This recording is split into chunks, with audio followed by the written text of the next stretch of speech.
Hey guys, it's Mrs. Levy, and I'm here to talk to you about suburbanization and specifically what caused it.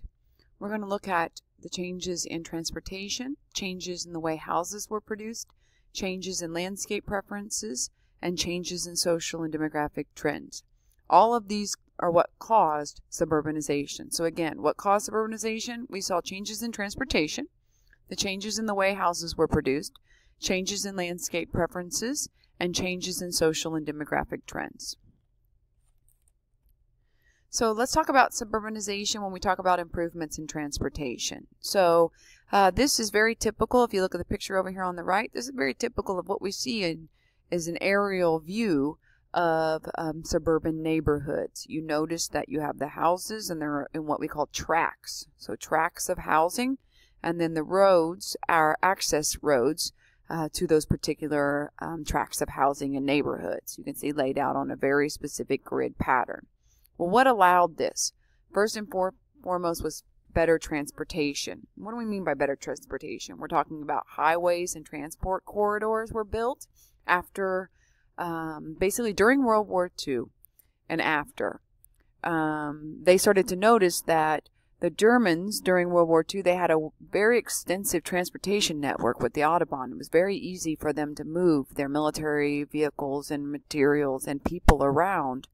And we did not have that, and that was a significant weakness for us. So after World War II, they decided to build the highway system, which is why it's called the Eisenhower Highway Freeway System. So once we had these highways, the roads, transport corridors that extended out from the cities, now we have accessible, the suburbs would be accessible for the individual. So first we have those highway systems. Next is available cheap land and houses. So we needed cheap land and we needed houses.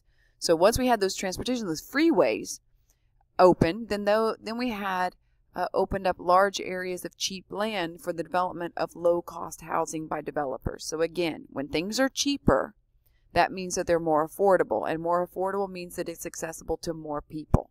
So those highways from their better transportation network opened up large areas of cheap land that the developers could buy, and then they could put up low-cost housing. Both of those cheap land, low-cost housing, that meant houses were more affordable. Next were cars. Because of the manufacturing that took place during World War II, they were able to apply those concepts after World War II to other goods like cars. So cars became more affordable. There was a greater availability, greater accessibility. So you take into consideration that we have roads, now we have cars, and now we have cheaper land and cheaper housing out there. Then this allowed for more people to move outside the city and into the suburbs. So those are our improvements in transportation causing suburbanization. Next is changes in the way that housing was produced. What do we mean by that? Housing became more affordable, and it was more affordable to build because of the changes in the production organization. It used to be basically a couple of people would try to build a house, and you can imagine it took years, like log cabins. Well, after World War II, again, they were able to apply these improved processes to different areas, not just cars like we did in the first slide, but also in housing production. So now we have large developers, and we have these today like KB Homes, Mercedes Homes, Lennar Homes that build a significant, huge developments. So developers that go in, they purchase this cheaper land out in the suburbs. Then they can buy all the materials, they can buy all the designs also at a cheaper cost. Then they can subcontract out all that work. So whenever you see a house being built, you'll notice that there are multiple crews there, and they're all performing specific tasks. Maybe you see somebody roofing, and maybe somebody else is putting up drywall. Another crew is putting up electrical. Another crew is putting in plumbing. Another crew is putting in tile. Another crew is doing cabinetry. And so that's subcontracting. And doing that allowed for houses to be built much faster and much cheaper. So they have this large developers, and they purchase this land, they purchase all the materials, they purchase the designs, and then they get other crews to come out and build. That's much faster, much cheaper. Then we have the affordability due to new methods. Like what? Well, we have prefabricated. Prefabricated means pre-made.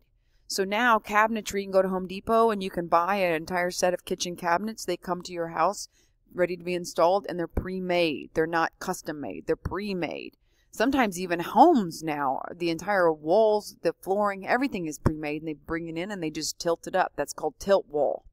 And then they just assemble all this on site, and then they divide the labor into crews, and this cuts labor costs because then you have all these different crews out on at the same time.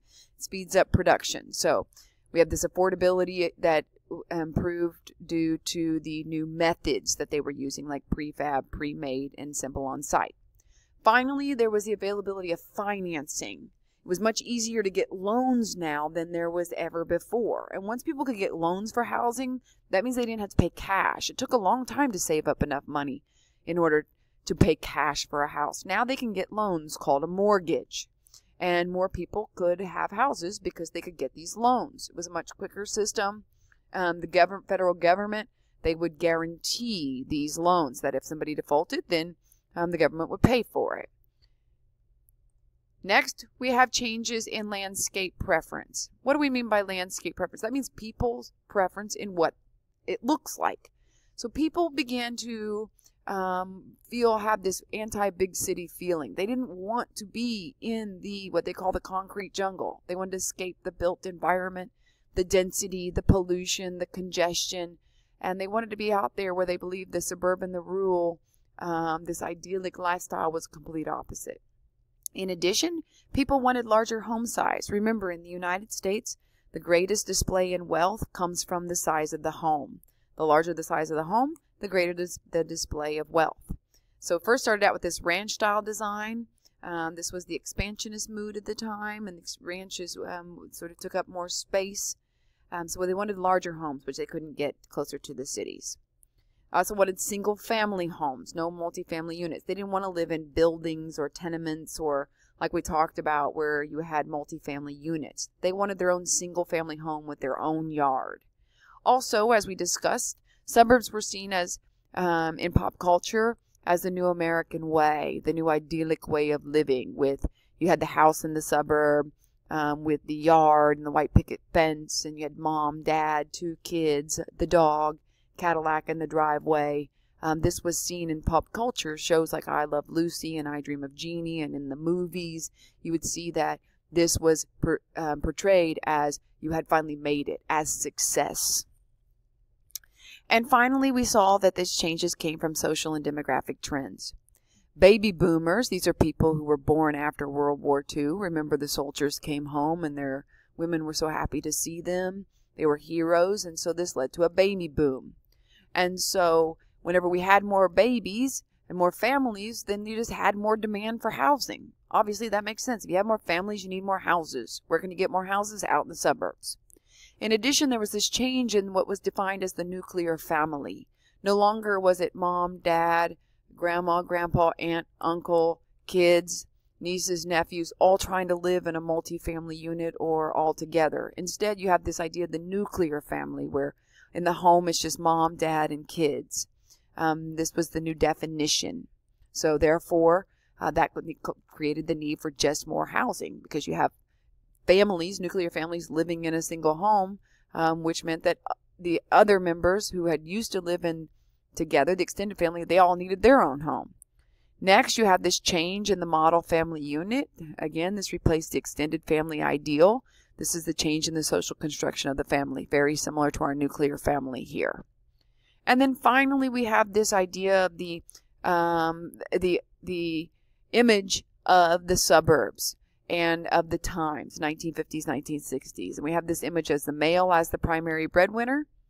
And this was encouraged by the GI Bill. This was when the soldiers came home, the government wanted to reward them, so they gave them free college, and so more men went and got educated, so they had higher paying jobs, so they became the primary breadwinner.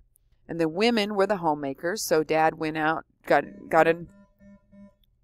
so dad would get in his Cadillac and in his suit, and he would drive into the city to work.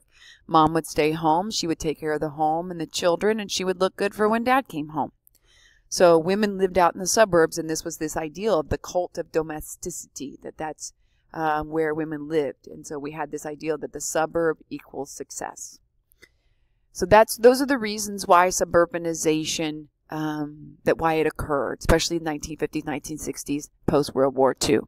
Changes in transportation, changes in the way that housing was built, changes in social and demographic trends, and changes in the landscape preferences.